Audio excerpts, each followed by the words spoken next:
Rajagopal Moscow కొడుతుండ అంటారు. ఆ సన్నాసికి ఒక మాట చెప్పదలుచుకున్నా నేను. దొరగారి గడిలో సారాలో సోడా పోసి కాదు వాళ్ళు వచ్చింది. కోమటిరెడ్డి బ్రదర్స్ రక్తాన్ని చెమటగా మార్చి భుజాలు కాయలు కాసేలా 3 రంగుల జెండాను మోసి నాయకులుగా ఎదిగినరు. నల్గొండ సమస్యల మీద కొట్లాడి అధిష్టాన్ని ఒప్పించి మెప్పించి ఇవాళ వాళ్ళు ఈ బాధ్యతలో ఉన్నారు.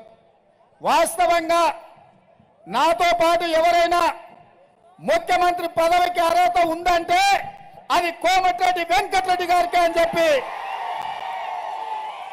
నేను మనస్ఫూర్తిగా చెప్తున్నా.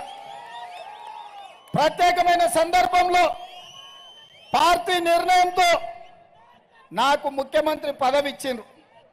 ఈ పదవిని నేను